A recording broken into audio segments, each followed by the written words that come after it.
Welcome back to WordPress 101. Over the past several videos, we've been creating a sample post, and it's almost ready to be published on our site. But before we do, it's a good idea to add this post to a category or assign one or more keywords called tags. Now, before we dig in, it might be helpful to understand what categories and tags are and how they differ. To better understand this, let's take a look at the demo site for 2020, which is the default theme we're using for these videos. Categories and tags only pertain to blog posts.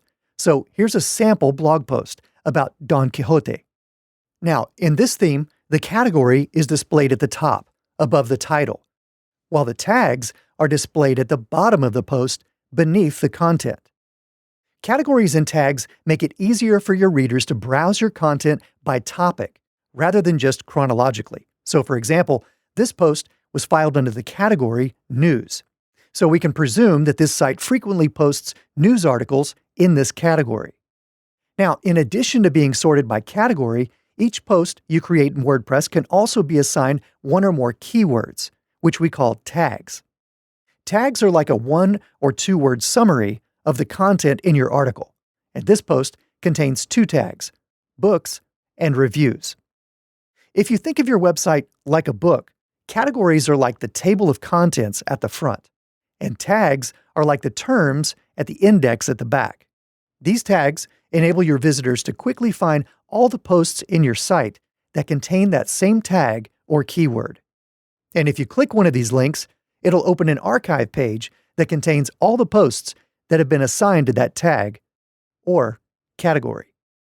Every blog post you create in WordPress is filed under at least one category. But you can also assign posts to more than one category if you think it'll help your readers. Now, by default, WordPress creates a generic category called uncategorized, which is not very helpful. So let's add a new category by clicking this link, then entering the name of the new category into this field. Now, each category you create may also be assigned to a parent category, which enables you to set up a hierarchy within your category structure. So if you were creating an online store, you might have a category for shirts. And underneath that, you may have subcategories like t-shirts or dress shirts. Now, I'll just assign this post to our new category for products. And next, I'll open the tags section. This article talks about rocket-powered skates, and we'll probably write a lot of content in the future about rockets. So I'll add a new tag called Rockets, which will help our readers find all the articles on our site that have anything to do with rockets. Now, to manage categories and tags, let's return to the WordPress dashboard by selecting the WordPress icon in the top left-hand corner. Under the Posts menu on the left-hand side of the page, you'll find submenus for both categories and tags. Now, this is where you edit, delete, or even add new categories. Hover your mouse over any category name to reveal links to edit, delete, or view that category. And on the right-hand side is a number of posts that are currently assigned to that category. To add a new category, simply enter a name. Next, you can either enter a slug, which is the URL or web address for this category, or leave it blank and WordPress will automatically create one for you. You can choose a parent category, and if you do, any post you assign to this category will also be assigned to the parent category, allowing your readers to find that article in both categories.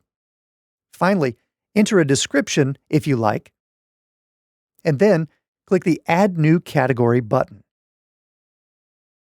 Now, the tags screen works in pretty much the same way. You can add new tags here, or edit existing tags from the list on the right. And the Bulk Actions menu allows you to delete multiple tags at once. And because you'll likely end up with dozens of tags used throughout your site, the search option allows you to find a specific tag to edit or delete. All right, now you know how to organize your posts using categories and tags, making it easier for your readers to find related content.